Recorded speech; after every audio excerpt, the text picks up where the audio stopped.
Bendiciones hermanos, les habla el pastor Gustavo Jáuregui del Ministerio Palabra Viva y Eficaz en la ciudad de Ventura. Vamos a comenzar con el capítulo 4 del libro de Apocalipsis. Vamos a comenzar con el versículo 1 y oraremos para seguir compartiendo este capítulo. Dice ahí el versículo 1 del capítulo 4, después de esto miré, hablando el apóstol Juan, por supuesto, dice, y he aquí una puerta abierta en el cielo, y la primera voz que oí como de trompeta, hablando conmigo, dijo, sube acá y yo te mostraré las cosas que sucederán después de estas. Bendito Padre eterno, bendito Señor Jesucristo, Hijo de Dios, bendito Espíritu Santo, te pedimos, Señor, te pido que puedas abrir nuestra mente y nuestro corazón para entender un poco más de tu palabra en este precioso libro de Apocalipsis. Te lo pedimos en el nombre de tu Hijo Jesús. Amén. El capítulo 4, hermanos, al capítulo 19, es importante entender o reconocer que la palabra iglesia no aparece en ningún momento en estos capítulos, del 4 al 19. En el capítulo 19 aparece lo que se llama la novia ataviada, ¿verdad? Para las bodas del Cordero. Se sobreentiende que es la iglesia. Pero la palabra iglesia no aparece hasta el capítulo 22, versículo 16 del libro de Apocalipsis. El capítulo 4 al capítulo 19, que es el tiempo de 7 años donde los juicios de Dios van a caer sobre toda la tierra, sobre todos aquellos que no tenían a Cristo como Señor y Salvador. Es la que se entiende o se conoce como la semana 70 del profeta Daniel. Usted lo puede leer ahí en Daniel, capítulo 7, versículo 29. Son 7 años de tribulación. A Daniel se le declara en el capítulo 9, del 24 al 27, que habría 70 semanas, que son 70 semanas de años, hasta que se consumara la ira de Dios sobre la tierra y comenzara Cristo o el Mesías a reinar sobre su creación. No tenemos tiempo de explicar esto en este momento, lo vamos a compartir luego que terminemos el libro de Apocalipsis, cuando sigamos con este programa, si Dios lo permite, hablando en cuanto a todo lo profético que nos habla la palabra de Dios, incluido la profecía del profeta Daniel. Si entendemos que estos 7 años de tribulación completan la semana 70 de Daniel, y como enfocamos nuestro estudio desde un punto de vista pretribulacionista, esto significa que cuando comienza el capítulo 4, ya la iglesia no está en la tierra. Ya la iglesia ha sido raptada, ha sido tomada por el Señor, así como nos enseña la palabra de Dios allá en el libro de Primera de Tesalonicenses, capítulo 4, a través del apóstol Pablo. El versículo 1 entonces dice, después de esto miré y aquí una puerta abierta en el cielo, y la primera voz que oí como de trompeta hablando conmigo dijo, sube acá y yo te mostraré las cosas que sucederán después de estas. Reconocemos, hermanos, que el versículo 1 es un tipo del rapto de la iglesia. En el capítulo 1 al 3 es importante entender que Cristo se paseaba entre los candeleros de oro, que eran las iglesias. Esto sucedía en la tierra. A partir del capítulo 4, el Señor ya está en el cielo. Ahora Cristo está en el cielo. Se relaciona también este capítulo con, como dijimos allá, con Primera de Tesalonicenses 4, 16 y 17. Un tipo también de rapto de la iglesia lo podemos encontrar en el mismo libro de Apocalipsis, en el capítulo 3, versículo 10. Fíjense el versículo 2, dice el apóstol Juan, y al instante yo estaba en el Espíritu, y he aquí un trono establecido en el cielo, y en el trono uno sentado. El trono es ocupado por el Hijo de Dios, por Jesucristo. ¿A través de qué escritura comprobamos o confirmamos eso? A través de Juan, el Evangelio de Juan, capítulo 5, versículo 22. Dice la palabra que ahora el Padre a nadie juzga, sino que todo el juicio lo ha dado al Hijo. Por supuesto que en este trono, simbólicamente ocupado por Cristo, también están el Padre y el Espíritu Santo, por supuesto. Recordemos que tenemos un solo Dios con tres diferentes oficinas o con tres diferentes manifestaciones. El Padre programa, el Hijo declara como logos, como la palabra creadora, y el Espíritu Santo crea a través de esa palabra creadora. Dice ahí entonces el versículo 2 que el apóstol Juan, viendo el trono de Dios, ya el llevado hasta el cielo en el Espíritu, como nos dice ahí en el versículo 1, dice que vio un trono establecido en el cielo y en el trono uno sentado. Ya sabemos que es el Señor Jesucristo. El versículo 3 dice, y el aspecto del que estaba sentado era semejante a piedra de jaspe y de cornalina. Había alrededor del trono un arco iris semejante en aspecto a la esmeralda. En la manera que Juan, con su mente finita, con sus sentidos, puede captar al Hijo de Dios sentado en el trono, de repente ve su semejanza como piedra de jaspe. Jaspe es el color del rubí. Dice que también tenía apariencia de cornalina. Cornalina es lo que es el diamante. Sería lo que usted o yo, cuando vemos un diamante, ese es el color o el elemento cornalina. Y dice que había alrededor del trono un arco iris semejante en aspecto a la esmeralda. ¿Por qué el arco iris? ¿Por qué el arco iris alrededor del trono? Recordemos la promesa de Dios allá en Génesis 9:16, cuando el Señor le revela a Noé este pacto con la creación en relación a la naturaleza. Un pacto en cuanto a la naturaleza donde Dios declara que ya nunca más va a destruir a través de agua, a través de inundación, a través de diluvio, la tierra. Dios, hermanos, no olvida sus promesas. Muchas veces pensamos que leemos los salmos o leemos las promesas de Dios y cuando estamos pasando por un tiempo difícil, muchos de nosotros a lo mejor decimos, Señor, seguirás escuchando nuestras peticiones, seguirás escuchando nuestro corazón, nuestra necesidad. Hermanos, Dios no olvida sus promesas. Por eso el arco iris sobre el trono de Dios, como lo promete allá en el libro de Génesis. Claro que sabemos, a través de la carta segunda de Pedro, de que si la próxima vez que la tierra sea transformada o semidestruida, el Señor lo va a hacer a través del fuego, no del agua. El versículo 4 es muy importante porque comienza a describir el apóstol Juan lo que sería la presencia de 24 tronos y 24 ancianos vestidos con ropas blancas y con coronas de oro en sus cabezas. Fíjese que dice el 4:4 de Apocalipsis, y alrededor del trono había 24 tronos, y vi sentados en los tronos a 24 ancianos, vestidos de ropas blancas, con coronas de oro en sus cabezas. El libro de Corintios, 2 de Corintios 5:10, el apóstol Pablo, inspirado por el Espíritu Santo, nos declara de que todos compareceremos ante el tribunal de Cristo.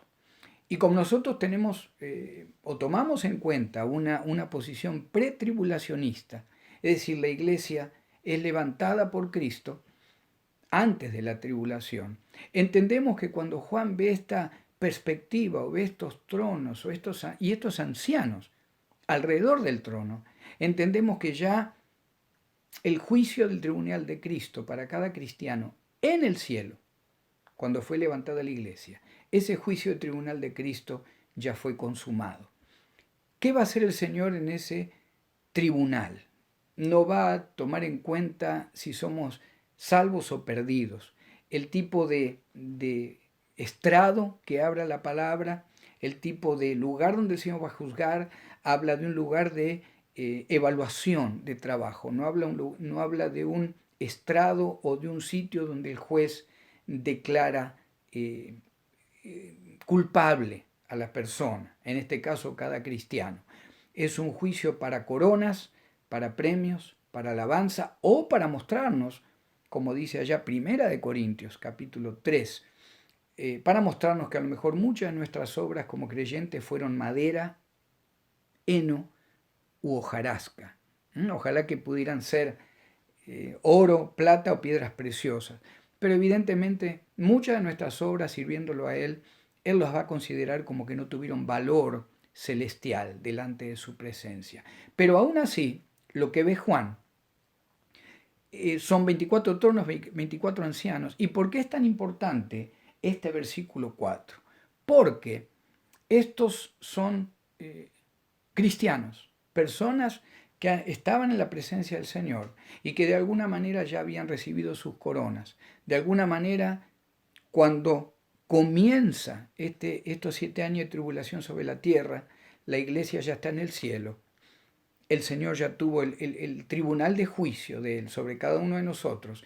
Estos 24 ancianos, seguramente por su servicio, por su sacrificio, a lo mejor por su martirio, no sabemos, pero se les dio este privilegio de representar a la iglesia cristiana desde el día de Pentecostés hasta que el Señor haya levantado su iglesia. Estos ancianos ya han recibido sus coronas. ¿Por qué el número 24 es muy importante? Por ejemplo, había 24 rondas de sacerdotes levitas al año. Usted lo puede leer ahí en el libro de Primera de Crónicas, 24 del 7 al 19. Se habían establecido 24 rondas anuales de levitas, cada uno en sus diferentes oficios, sirviendo en el templo, sirviendo en el tabernáculo. Es también importante que por qué entendemos que son representantes de la iglesia cristiana, estos 24 ancianos, porque la iglesia es llamada también un cuerpo de sacerdotes. Y yo le quiero leer lo que dice el libro de Primera de Pedro 2, la palabra de Dios dice en Primera de Pedro 2, del 5 al 9, versículo 9 y 10, dice, mas vosotros sois linaje escogido, real sacerdocio, nación santa, pueblo adquirido por Dios, para que anunciéis las virtudes de aquel que os llamó de las tinieblas a su luz admirable. Vosotros que en otro tiempo no erais pueblo, pero que ahora sois pueblo de Dios, que en otro tiempo no habíais alcanzado misericordia, pero ahora habéis alcanzado misericordia. La iglesia es un cuerpo de sacerdotes. ¿Por qué también consideramos estos 24 como representantes de la iglesia en general, de toda la historia, la iglesia cristiana? Es una muestra representativa también de que el poder de decisión de la iglesia, hermanos, nunca es a través de una persona, sino a través del liderazgo de cada iglesia. En el libro de Hechos, capítulo 15, del versículo 2 en adelante, vemos una situación donde Pablo y Bernabé, por una situación que había surgido donde algunos que venían de Jerusalén querían que los nuevos cristianos, que no eran judíos, que los varones se circuncidaran de acuerdo a la ley.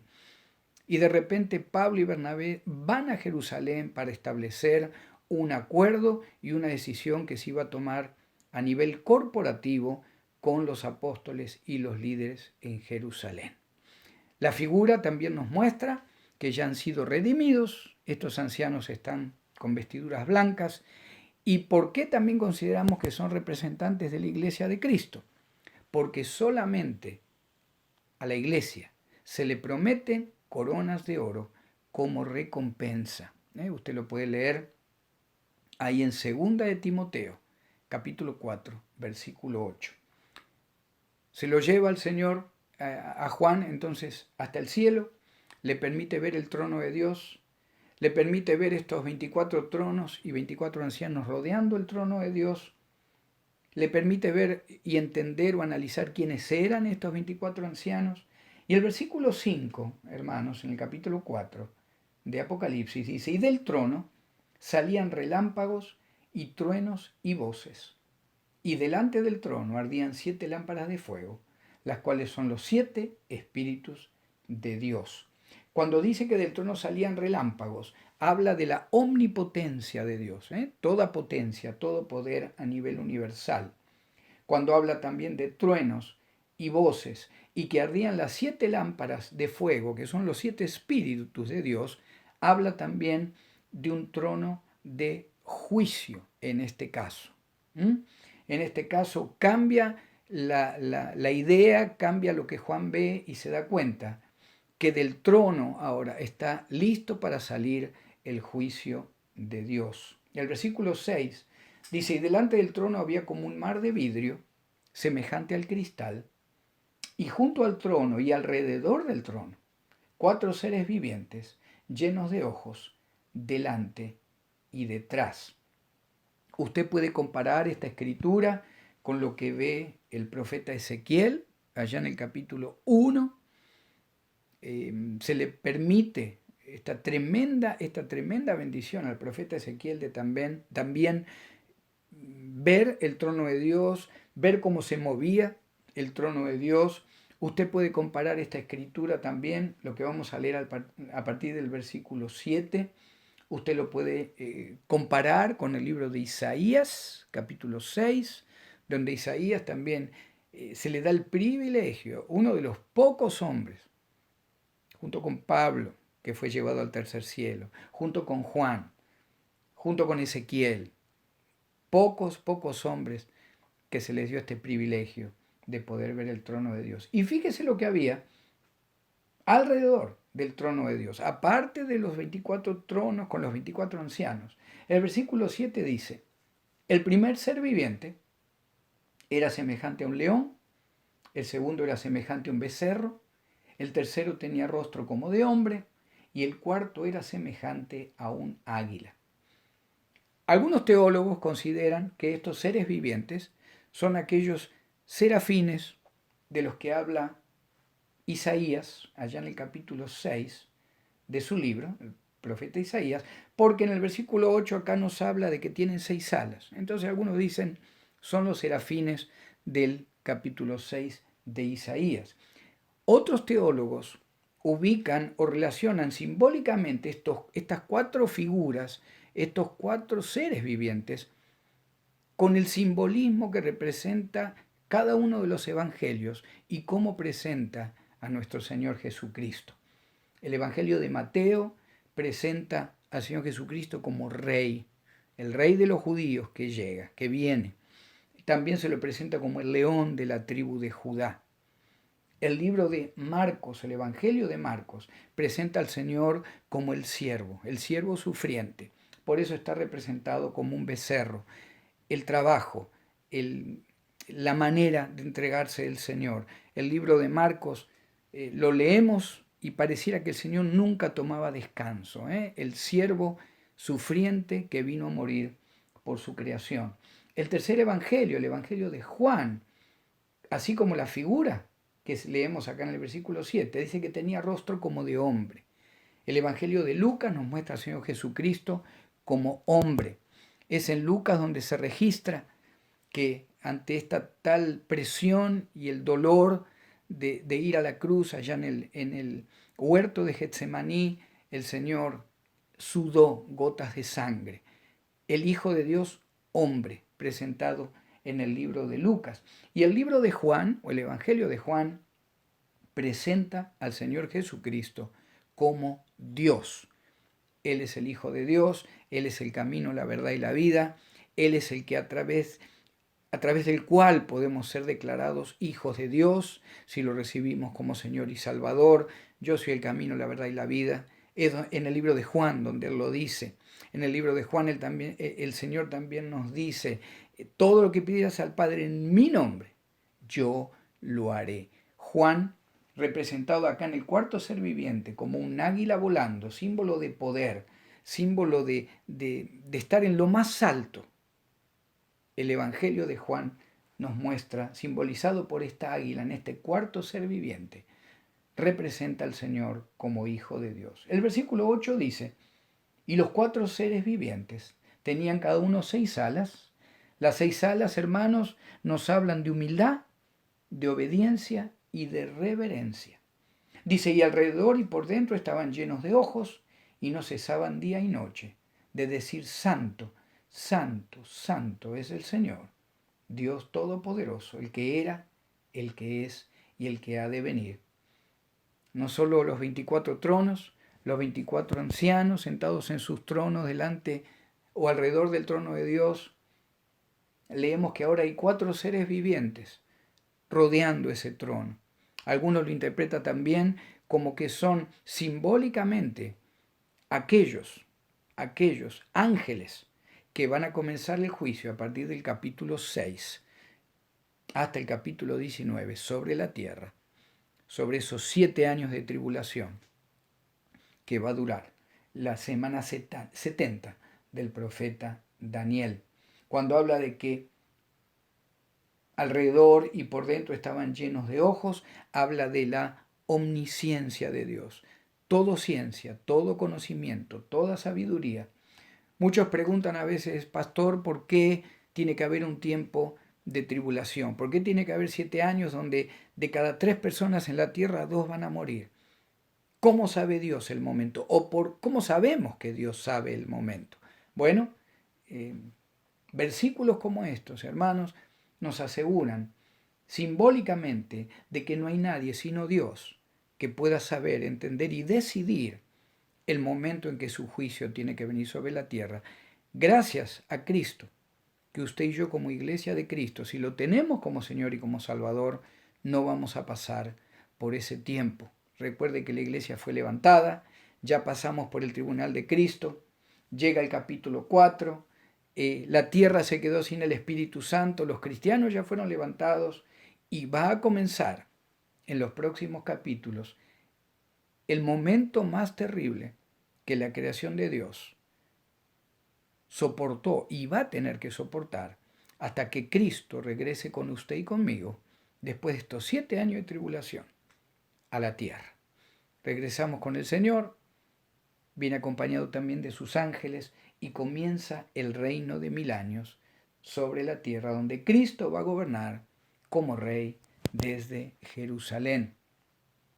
El versículo 9. Y siempre que aquellos seres vivientes dan gloria y honra y acción de gracias al que está sentado en el trono, al que vive por los siglos de los siglos, los 24 ancianos se postran delante del que está sentado en el trono y adoran al que vive por los siglos de los siglos y echan sus coronas delante del trono, diciendo, Señor, digno eres de recibir la gloria y la honra y el poder, porque tú creaste todas las cosas y por tu voluntad existen y fueron creadas.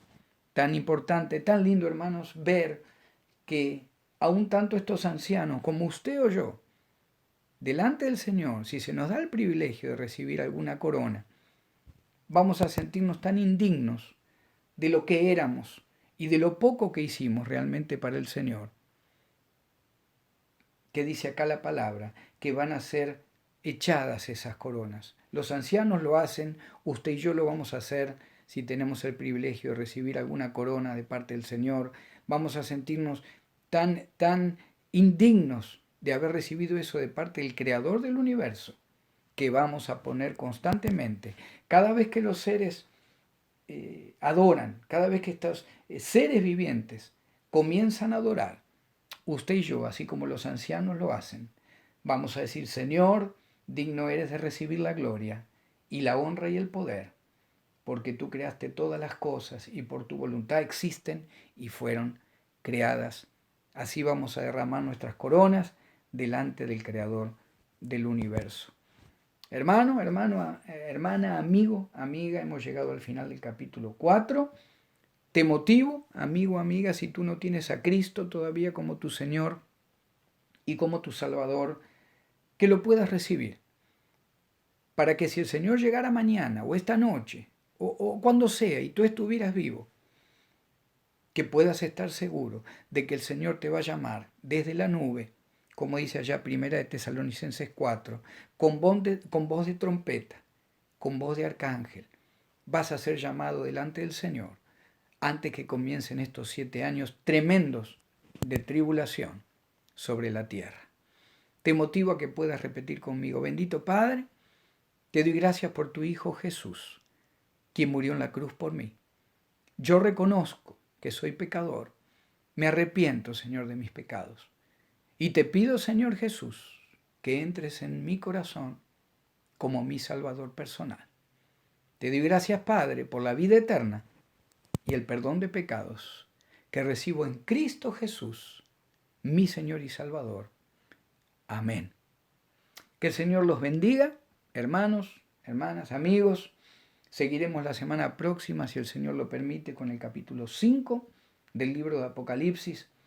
Un capítulo tan lindo donde vemos que el único digno en la creación para poder abrir esos sellos y comenzar este juicio sobre la tierra, que va a durar 7 años, donde va a aparecer el anticristo, el falso profeta, donde se va a establecer una trinidad satánica sobre la tierra, con Satanás, con el anticristo y con el falso profeta, gobernando sobre la tierra, permitido por el Señor, por supuesto, pues la maldad de la creación hubo llegado en ese tiempo a su máxima potencia. Te motivo a leer el capítulo 5, nos vemos la semana próxima, si el Señor lo permite, y siempre tomado de la mano de Dios, permitiendo que su palabra trabaje en nuestras vidas cada día, hasta que el Señor nos llame a su presencia. Que Dios te bendiga.